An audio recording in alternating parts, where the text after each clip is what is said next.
expecting a few more people, but I think that just to be respectful of everyone's time, I'll kick things off. So welcome everyone.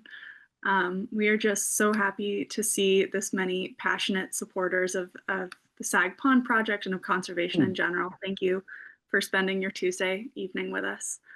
I'm Olivia Waterhouse. I'm the donor relations manager at the Peconic Land Trust, and I'm relatively new here, only a couple of years compared to John's 40 and counting. Educational programs like this are just one aspect of our work to improve water quality in Sagg Pond and really across the East End. And it's all made possible because of you, because of your passion, your advocacy, your financial support. So thank you. I don't want to be obsequious or anything, but the world really would be a better place with more folks like you in it. Before I turn this over to our Vice President, Matt Swain, I'm going to go over just a couple of housekeeping items.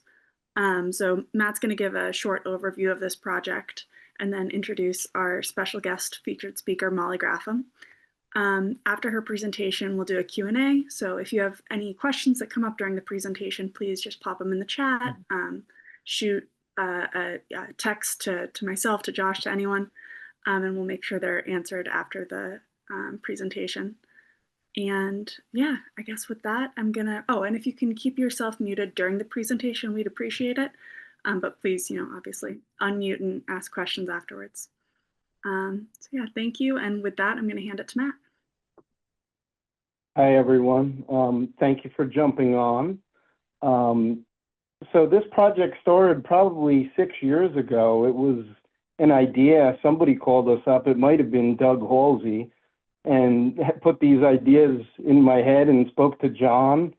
And, it was a small thing, and it ballooned into all of this private support. So I was looking at the financials earlier today, and with contributions, we've raised privately about $1.2 million since this project started.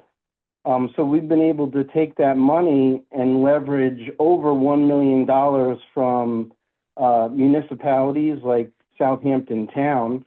And this project's just been great. So this has enabled us to do nature-based landscaping practices in partnership with Perfect Earth. We've also partnered with Stony Brook Center for Clean Water Technology, and we're working with them to help landowners around Sagg Pond upgrade their outdated septic systems with new IA treatment options. And then we've been working with Molly, our presenter tonight, on the installation of permeable reactive barriers at key shoreline points around the pond. So you're going to learn a little bit more about that. But I just wanted to jump on and thank everybody for their support. Our work started on Sagg Pond, I think in the early 90s, on the Smith Corner Preserve over there by the bridge.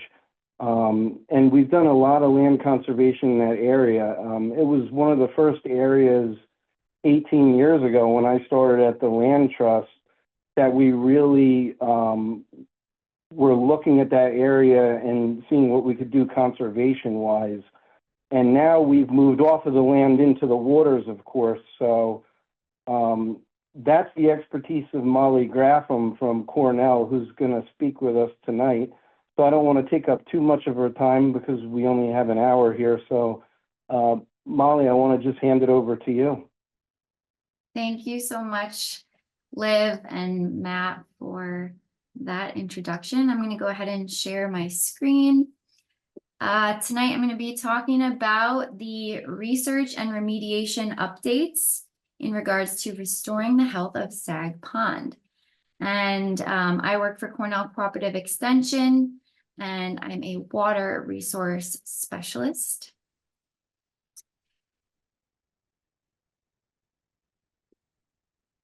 There's 4 aspects that I'm going to kind of bring your attention to for this presentation. 4 aspects of the collaboration between Cornell and Peconic Land Trust.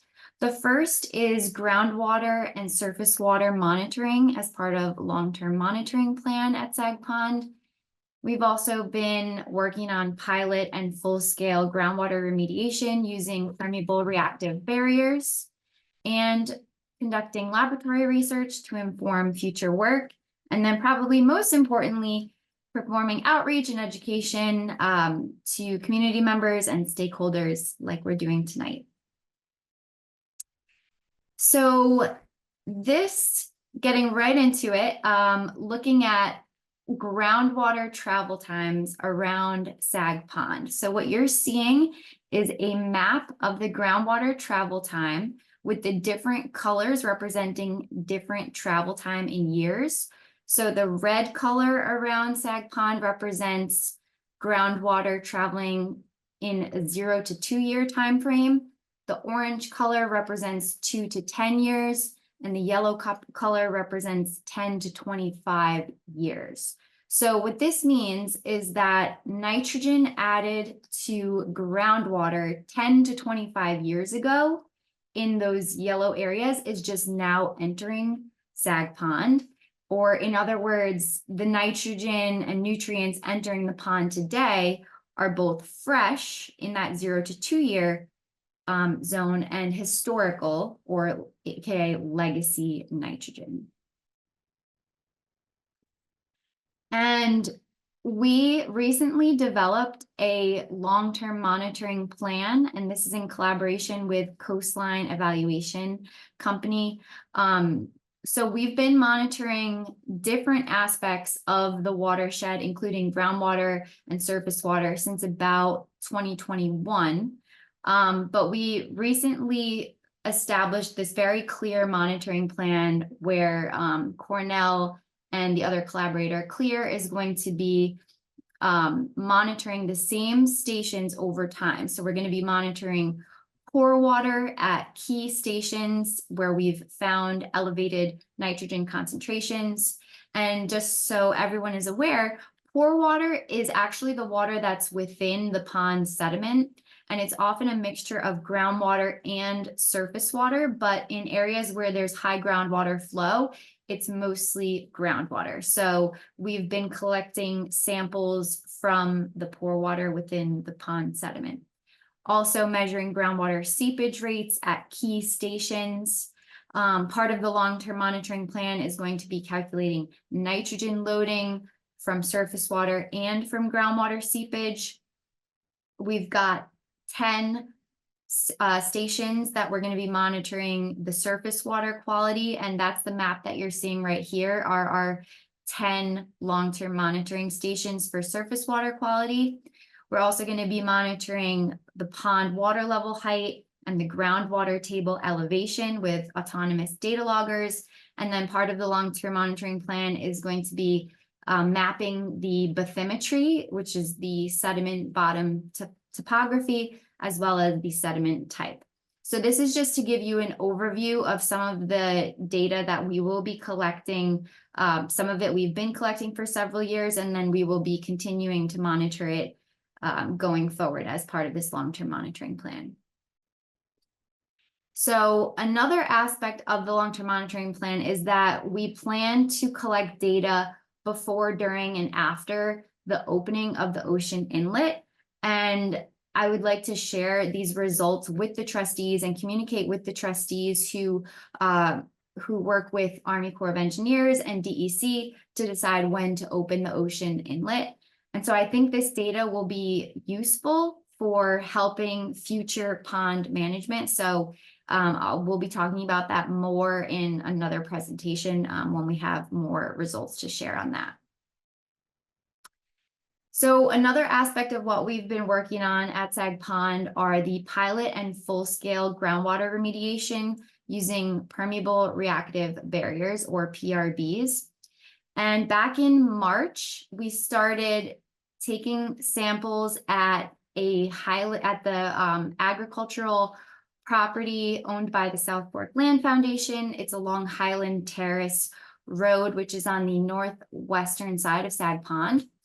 And part of our site characterization for permeable reactive barriers, it starts by taking samples of the pore water, like I mentioned earlier, and then we move inland to properties where we've identified as being priority areas for groundwater treatment. So we went in back in March with Cornell's geoprobe. The photo here shows some of our equipment, including the geoprobe. The geoprobe is about the size of a pickup truck.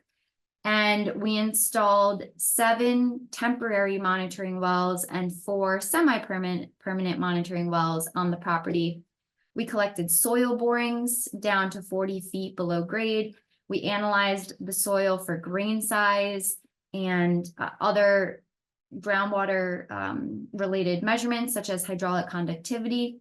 And we had a land surveyor measure the well elevations as well. And this is all part of the site characterization to get the background information that we need to properly design and install a permeable reactive barrier. So just to explain this a little bit more, the temporary wells help facilitate collection of hydrologic information, such as the water table height, the groundwater nitrogen concentration, the soil type, and the groundwater velocity. And so these temporary wells are small. They're typically a 1-inch diameter pipe installed within a 6-inch diameter irrigation box. So that's what you're seeing in the photo here. After the wells are installed, they're not very noticeable. And at this site, we installed the wells to 40 feet below grade. So I have a little schematic here showing that we pull the wells out in 5-foot sections. So we remove 5 feet at a time. And we sample at each 5-foot interval. So we actually get a profile of what the aquifer and what the groundwater looks like in terms of nitrogen concentration.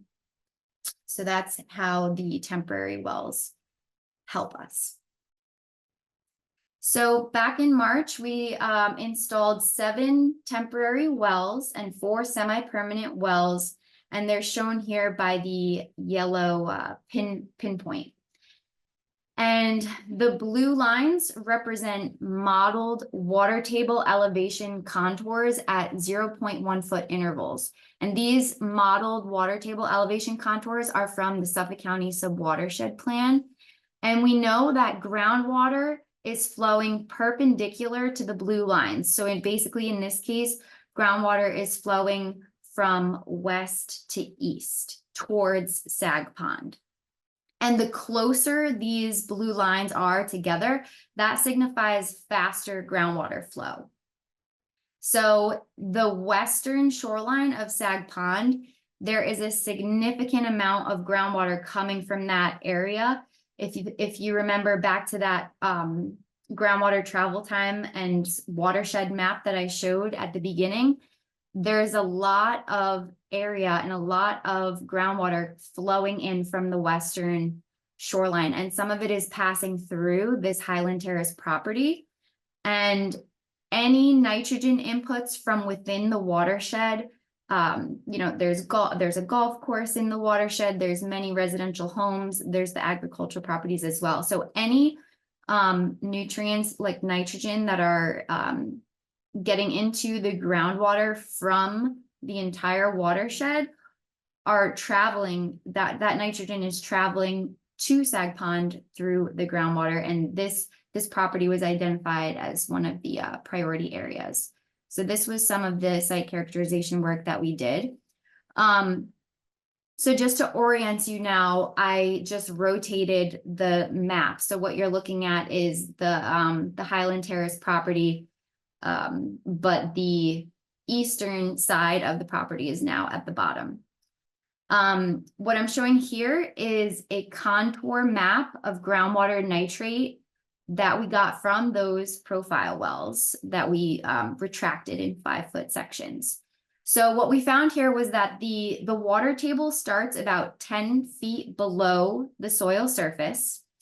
We measured nitrate concentrations and they ranged from about 3.1 up to a little over 14 milligrams of nitrogen per liter. All of the samples except one had greater than 3.44 milligrams of nitrate per liter, which is considered the average concentration of our aquifer. About 1/3 of the samples had greater than 10 milligrams of nitrogen per liter. And I point that out specifically because the EPA drinking water standard is 10 milligrams of nitrogen per liter. So about 1/3 of our samples had greater than that value. And what you're looking at is the contour map, which shows the depth below grade on the y-axis, and the x-axis is showing the distance from south to north. So at 0, that is the edge of the property. And moving north, we went about 320 feet in one area, and then another roughly 150 to 200 feet in the other section of the property. The colors here tell you the nitrate concentration. So the darker black color represents about 3 to 5 milligrams per liter, whereas the bright yellow color represents 13 to 15 milligrams of nitrogen per liter. So we found that this groundwater nitrogen plume is approximately from the top of the water table, so about 10 feet below the soil surface, down to about 40 feet below grade. And once we hit 40, we started to see lower nitrogen concentrations. And we use the wells that are located in different areas of the property so that we can calculate what's called a hydraulic gradient and nitrogen loading information.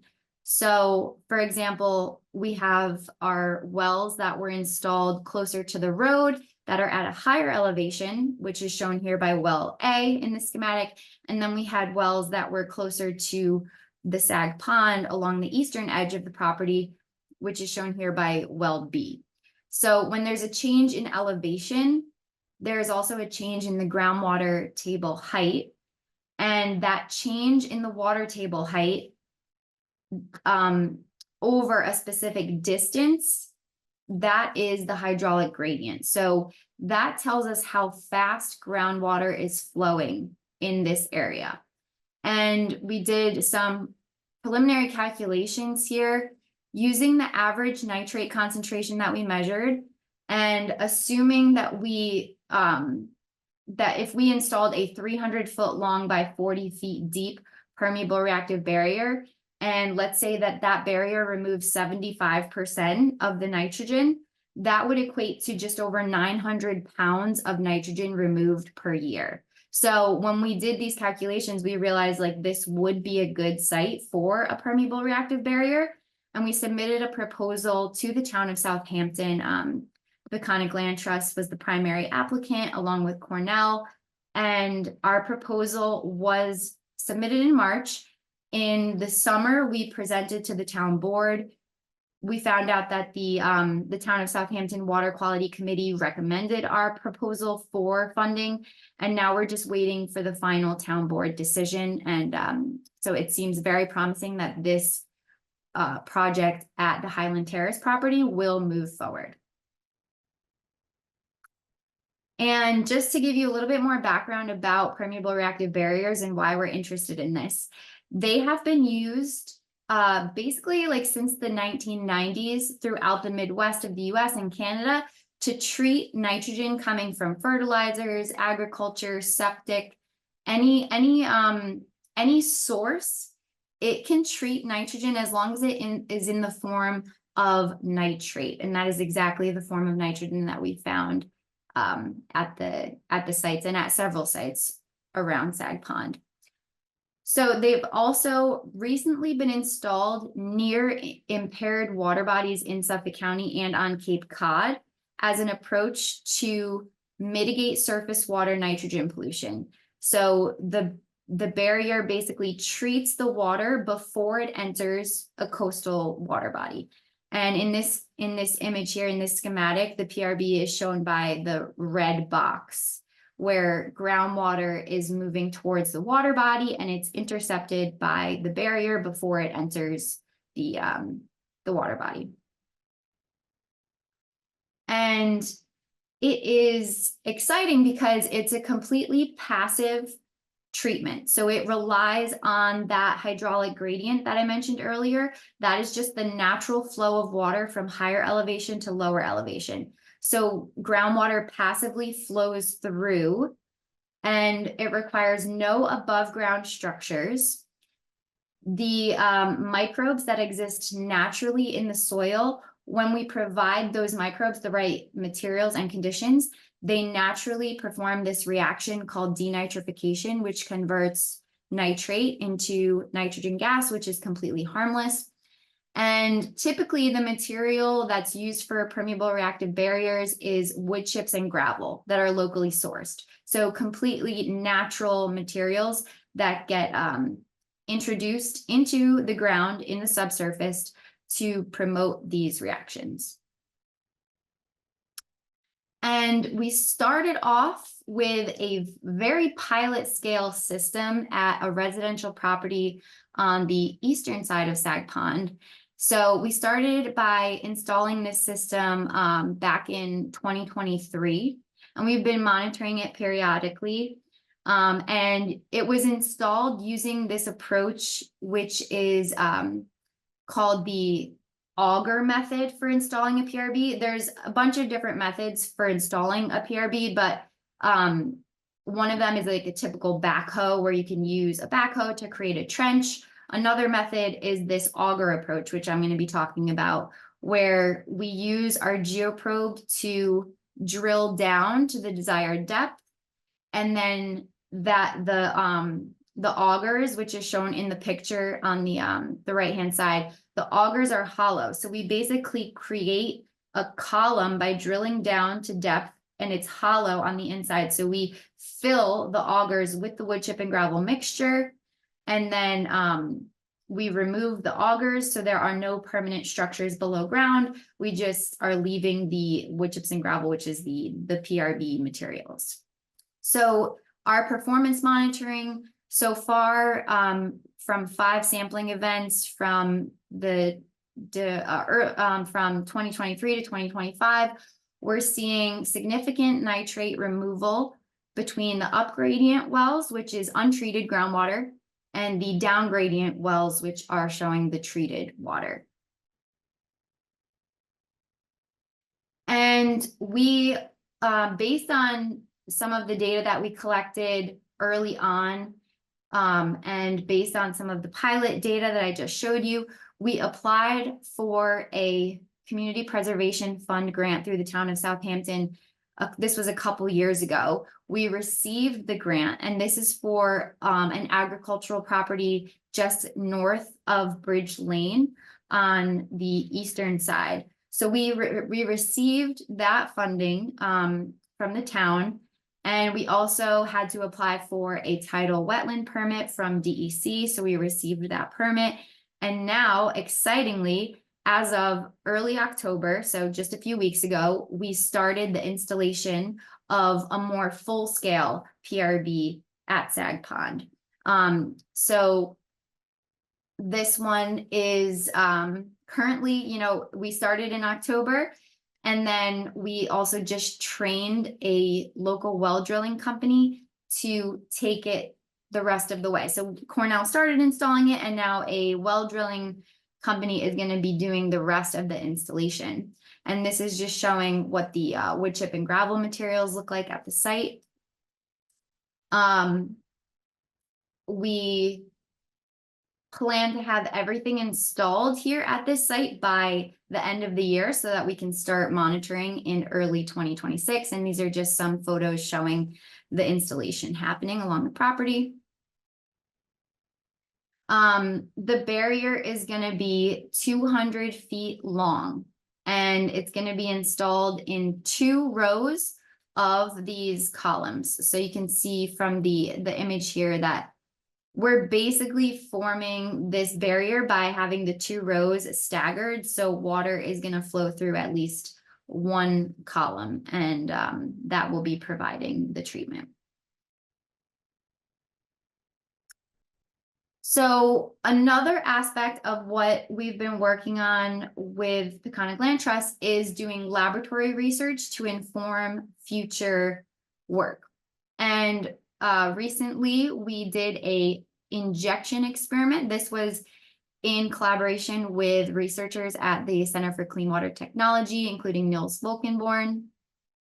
So I just described to you one installation approach, which was using augers and using wood chips and gravel. But now I'm going to describe to you a different installation approach using a different type of carbon material and a different installation method. So there is another approach called carbon injection.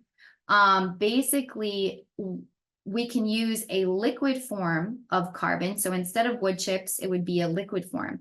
Typically, it's a soybean oil that's mixed into water to form an emulsion. So in this photo, the buckets, the top bucket showing that like white milky substance, that is a soybean oil that has surfactants, which allow it to mix with water. I mean, typically oil and water do not mix, but this is a special EPA approved carbon that mixes with water.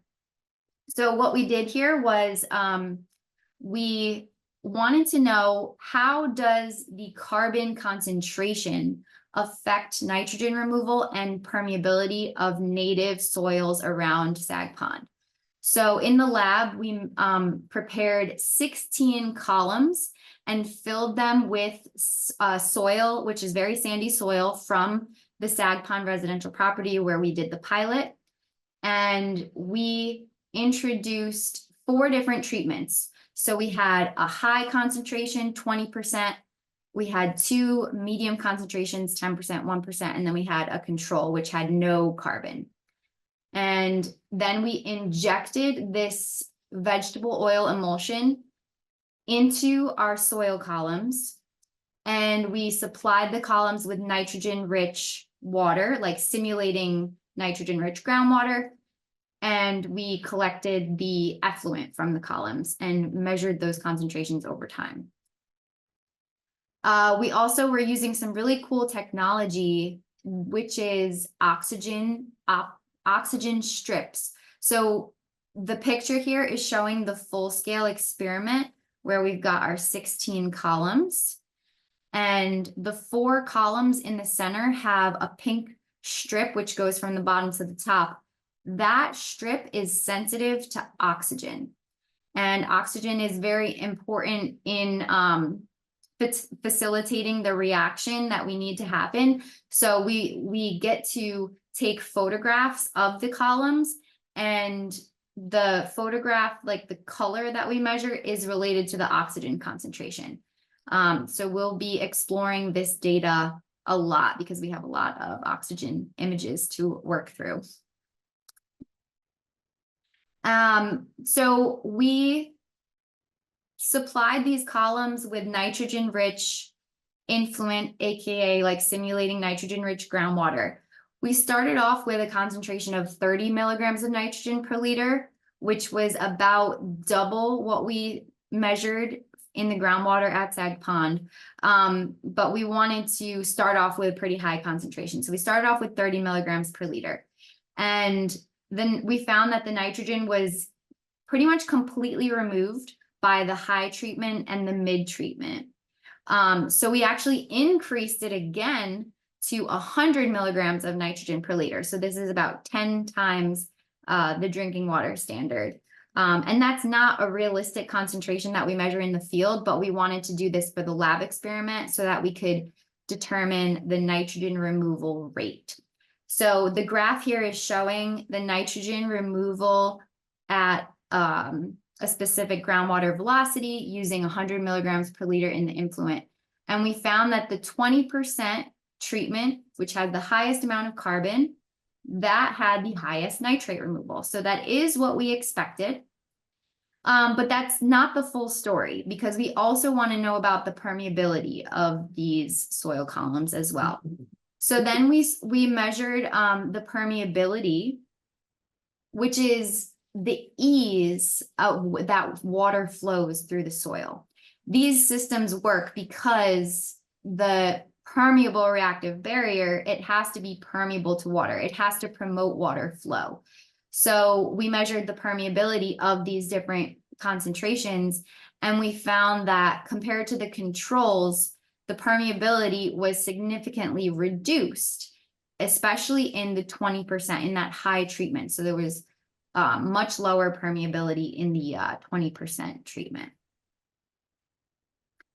So in the field, when we're installing these things in the field, we don't want water to bypass the treatment area due to reduced permeability. So that's why this is an important factor. So we want to avoid that. We want to avoid reduced permeability, and we want to maximize the groundwater being treated.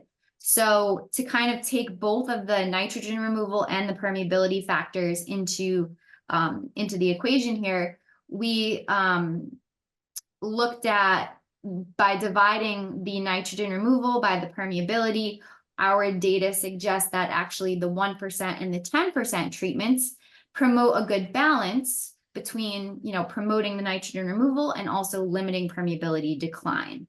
So this was a really exciting result that we want to now take this lab result and apply it back into the field. So at the Sagg Pond pilot PRB, where we already have our pilot area, this is what the pilot area looks like. It's installed right next to this lovely tree here. The pilot was very small, and it was broken into 2 zones. Each zone was approximately 10 feet wide by 30 feet deep. Each PRB column was approximately 1 foot diameter. There was about 1 foot spacing between the columns, and we had 12 monitoring wells in this area. So this is the data that I previously showed you for the pilot, where we've been monitoring that since 2023.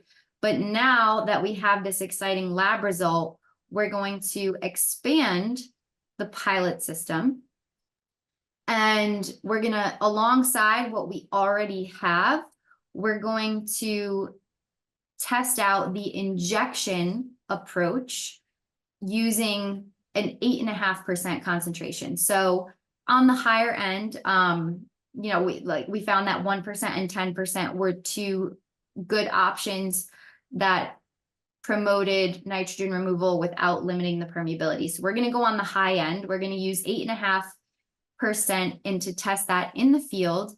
We're going to use 6 injection points installed approximately 20 feet. So we're basically doubling the size of the pilot here, and we're going to have our wood chip and gravel columns right next to the injection approach so that we can monitor both and see how they differ. And we had to apply for a permit with the EPA to do this injection. We recently received that, and we're going to be working with an engineering company, and we've scheduled the pilot injection for November. So soon we will have more to share on that. And then lastly, the most important part of Sagg Pond report. the most important part of our work is getting this information out to the public, educating stakeholders and community members like yourselves. So we've been holding these yearly meetings since I think like 2020, maybe even earlier, 2021.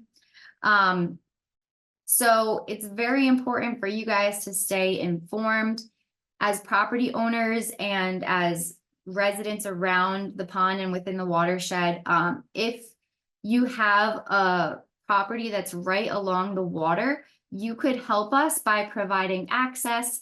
There's specific areas where we've identified as priority areas, and property owners can allow us to do some of these well installations and site characterization to determine if a PRB is viable. And to prevent any further water quality deterioration, it is important to be updating septic systems, improving residential lawn care and fertilization practices. And the Peconic Land Trust has been working with other groups to get that information out, such as Perfect Earth, to talk about lawn care, and the Center for Clean Water Technology to talk about updating septic systems. So if you have any questions about that, you can talk to someone at the end of the presentation. Your support is crucial. So as Matt mentioned, the funding that we've been able to raise privately, we've been able to leverage that to get town funding. So whenever we apply for the town community preservation funding, we'll write in the application that we have, you know, X amount of match, and that looks really good to the town. And they've been very supportive now by providing those public dollars.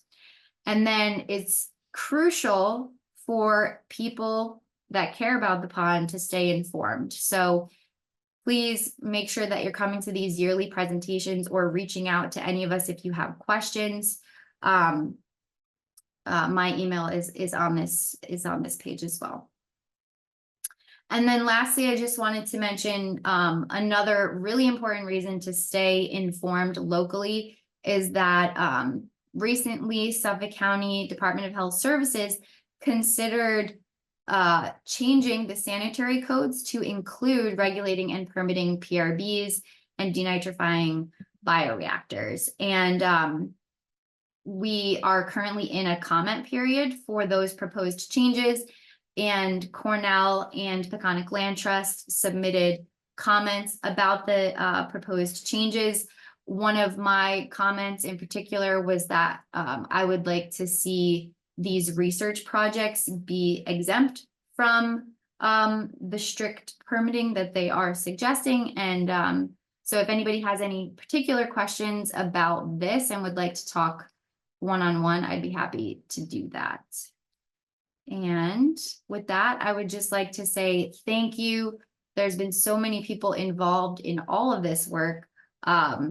We've been working with an engineer, Paul Dombrowski, who has helped design these barriers, the South Fork Land Foundation for allowing us to install wells on their property, Ron Paulson and his company Coastline Evaluation, all of the property owners who have, you know, helped with allowing us to install wells, who have donated. Thank you so much.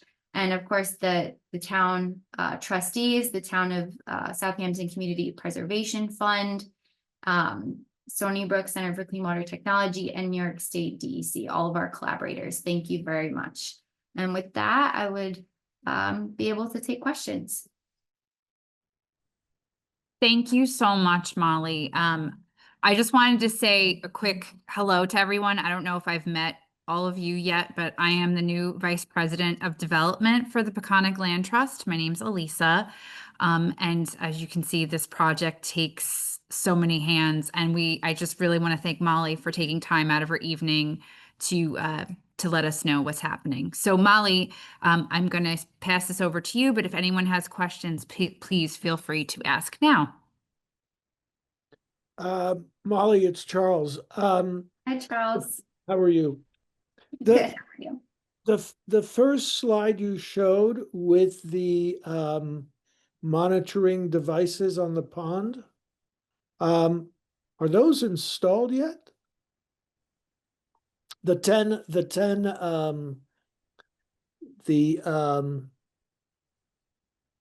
that one. So these are stations where we've repeatedly gone back to collect surface water samples. So they're just GPS coordinates where we go back to the same coordinates and take samples there. And then there are going to be loggers that are installed. They're autonomous data loggers that will be monitoring the water level height. Clear is going to be working on this aspect within the pond, and then Cornell is going to be working on the groundwater aspect in our groundwater monitoring wells. But basically, we're going to be monitoring the water level in the pond and the groundwater table height, and then we can calculate the gradient between the inland water table and the pond level to get a better understanding of how fast water is flowing and how it changes in different parts of the pond. Because we've found that because of the shape of Sagg Pond, there is a north-south gradient. And especially when the ocean inlet is open, there is a huge gradient in water quality parameters like salinity, nitrogen concentration, temperature, all of those things. So we found that like the highest nitrate concentration is typically up in the upper reaches in the northern part. And also some of the highest pore water concentrations are up in that northwestern part. And if I'm not mistaken, Clear has installed 3 permanent devices that actually jut out of the water. There are 2 north of the bridge and there's 1 south of the bridge, right? Yes, so my understanding is one north of the bridge, 1 around the bridge, and then 1 in the southern area. And those are the water level loggers that are installed in permanent locations that we will deploy the loggers for several months, download the data, and then deploy the loggers back at the exact same locations. Thank you. Yeah, there is one right at the top north on the, right off our property on the northeast side. There is one in that curve at the bottom on the south west side, right at that curve area close to the ocean. And the third one is actually not that close to the bridge. It's actually pretty much where your coordinates for Southwest 5 are, around there. Mhm. So it's a little bit north of the bridge on the west side. Perfect. That would be very helpful if you could keep an eye on the ones that are near you so that they don't get damaged or, you know, they don't go missing or anything. Well, there's not much to damage them, except perhaps me on my kayak every day, but I stay well clear of them, so I see them every day. And they're pretty sturdy, I'm sure, but and speaking of salinity, one thing that I'm sure you've noticed if you have sampled, I know that Clear has, and I've talked with Ron about this. You know, the pond was essentially empty, for lack of a better word, for over 3 months. And when Hurricane Erin came off the coast, it closed it, but it filled it overnight dramatically. I mean, the pond overnight went up 5 feet. And so it rushed so much water inside that the salinity is very high right now everywhere in the pond. Yeah, and that brings up a really good point that I think that the during, after, like before, during, and after the opening of the cut, those are very key times to measure water quality conditions. So we're going to be doing that as part of this long-term monitoring plan. Both Cornell and Clear have different aspects in that, but I would definitely like to communicate with the trustees to know about when they're going to open so that we can get those measurements at the key time. And then once we have collected all this monitoring data and analyzed it and gone through it, share that data with the trustees so that they can look at the water quality data and hopefully help use that in their management of the pond. So this will be my last comment, but I think everybody on the call will be interested, since I do spend a lot of time not only on the water, but with people around. I had a meeting with Chip Moran, who is one of the 5 trustees of Southampton, who is actually in charge of these particular aspects of the waterways. And I called him because I was more and more concerned seeing the pond remain open after 4, 5, 6, 7, 8 weeks, that it could have long-term effects on the pond, particularly in the summer when the temperature of the water gets very high. And the less water there is, the higher the temperature of the water. So 2 things. Number one, he explained to me why the pond had remained open. And according to Chip, the reason why the pond was open so long is that it had been artificially closed by the people doing the sand restoration project. And because they wanted their trucks to be able to go across, when they started the project, the pond was open and they closed it. And when it was reopened thereafter by the trustees, it didn't close because of the way the natural way for it to close had been altered. I will add to that that he had talked about changing the direction of the cut, changing the width and the depth of the cut to control it more. And they reopened the cut either in very late September or very early this month. And they made a much narrower cut on the east side of the beach at an angle. And it really controlled how much the pond dropped because it only dropped by a couple of feet. And it closed after about 2 weeks so I talked to him about and thanked him for having what I'd seen over the last at least 10 or 15 years, the most controlled cut they had ever done. And I think that's part of their plan, is to really control the cut and not let it blow out. When you cut too big, there's so much water rushing at the same time that it just blows it open. Yeah, that's also a good point, is that each time that it gets opened, it's a little bit different. And if they're exploring options to maybe keep it more controlled, that seems like a great thing to explore. I'd also like to look at that as well as part of this long-term monitoring plan. We'll be calculating nitrogen loading during the opening and closing of the inlet. So we're going to try and get velocity measurements to see how fast water is flowing in either direction when the cut is open, and try to translate that to nitrogen loading, like nitrogen leaving the pond, nitrogen entering the pond via the surface water. And each time it's a little bit different, but once we start collecting this data and have like a long-term monitoring data set, I think it will be really useful. So we have a question from Bruce in the chat here. Molly, can you put the 911 pounds of removal in context in terms of pond-wide implications? That's the 911 pounds of nitrogen that it was the prospected or forecasted number that you were talking about, the Bridge Lane property, I believe. Yes. Yeah, I guess what I'm trying to get at, Molly, before you answer, is just I think it was for the Highland Terrace property, but I guess what I'm trying to get at more broadly is your thoughts in terms of how much PRB might be beneficial for the pond in terms of footage or area that needs to be covered.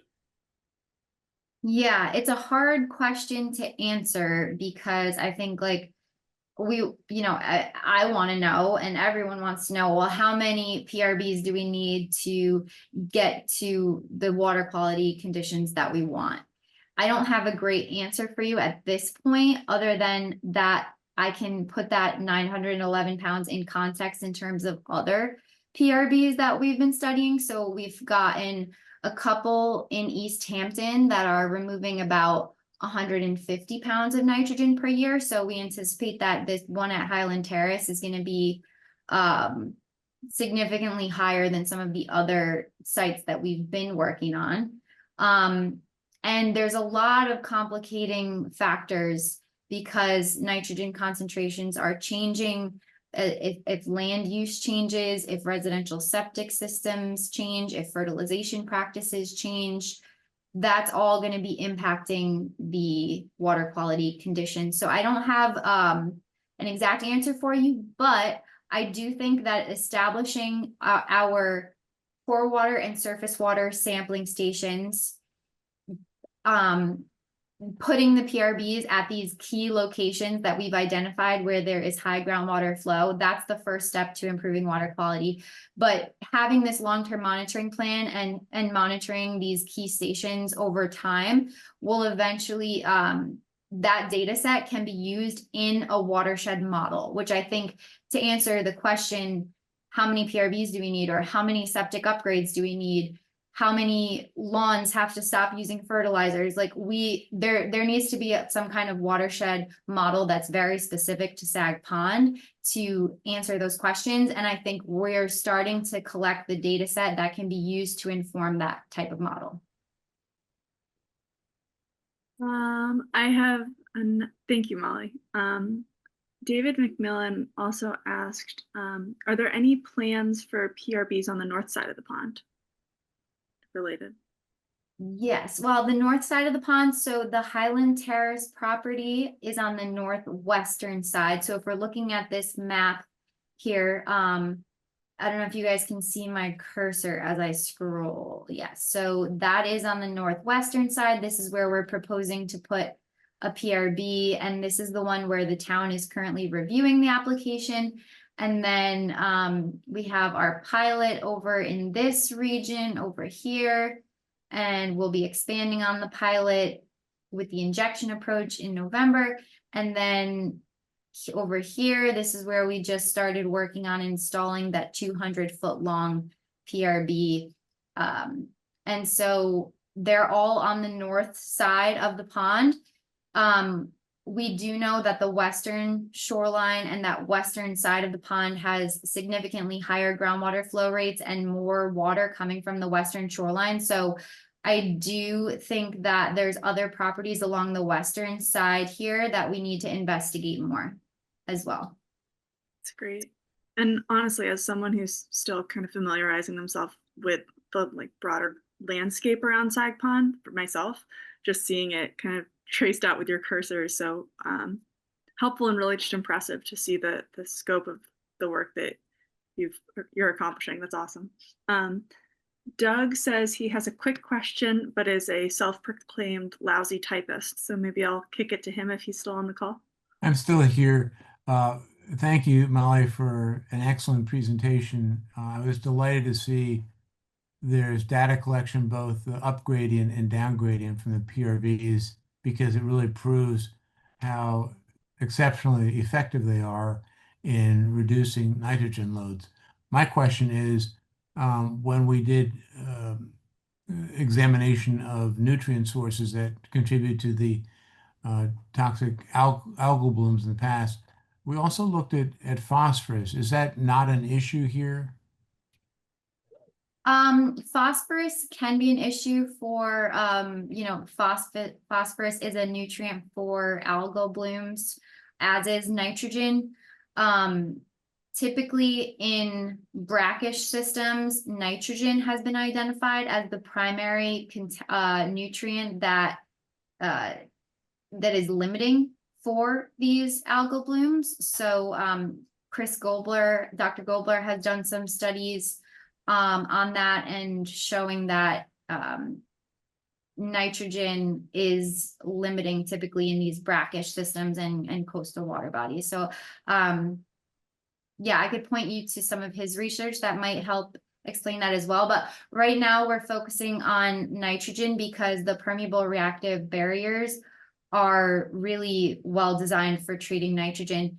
There might be some type of additional amendment other than wood chips and gravel that could remove phosphorus. So PRBs can remove other nutrients and contaminants, but phosphorus typically is not traveling. It's not as ubiquitous and it's not traveling as easily as nitrate is in groundwater. It tends to combine with other metals and get absorbed to soils. The phosphorus sources might be from within the pond sediment itself. So like, whenever an animal, has feces that contributes to like the muck and the mud layer that develops. So the sediment can actually be a source of reoccurring nutrients. So that's something to consider as well. Okay, thank you. Just was wondering whether phosphorus is a major issue. It sounds like from your answer that the major concern here is nitrogen. Thank you. And then I see another question in the chat here from Rich. Are there any strategies regarding nitrogen input from farms and landowners related to excessive nitrogen use for lawns and agriculture? So like specifically government regulations or restrictions on fertilizer use that you're aware of? On the residential fertilization, I know that landscaping companies are restricted to adding fertilizers to lawns. I think it's like from spring to late fall. So they're not supposed to be using fertilizers in the winter. I know landscaping companies have to go through a course that Cornell provides to teach them, like certify them and teach them about fertilization practices. From what I've gathered, there's no regulation on the rate of fertilizer application. So as long as you're within that time frame that's allowed, then there's no regulations on how much you're applying. That's my understanding. And then on the agricultural side of things, I just think that farmers are using as little fertilizers as they can because fertilizers are expensive. So that's just what they have to do to provide, you know, and maintain their business. And I completely understand that. So that's my understanding of the fertilizer aspect. Thank you.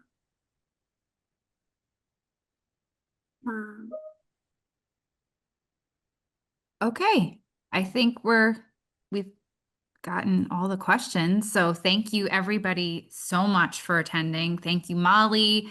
Thanks, Liv, for putting this all together. And thank you, Matt, for giving us a quick update, and Josh for inviting some more folks to this Zoom today.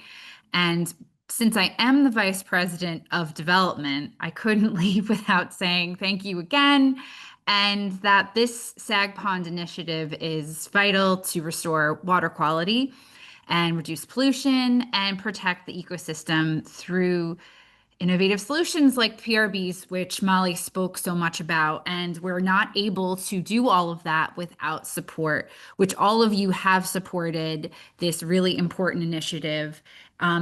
This is a project that will be with us in perpetuity. So we'll be doing this with, we'll be monitoring Sagg Pond for as long as PLT is around. So with that in mind, we want to, every dollar brings us closer to a cleaner, healthier Sagg Pond. And if you are considering your year-end giving, a gift to the Sagg Pond Initiative or our annual fund, which makes projects like this possible across Long Island, will have an immediate and lasting impact. So thank you again for being part of this important work and for helping us protect the places that make the East End so extraordinary. Thank you so much. Thank you. Thank you. Thanks, everyone. Thank you all. Thank you. Have a great night. Thank you again. Thank you, Molly. Thank you. Um, Thank you.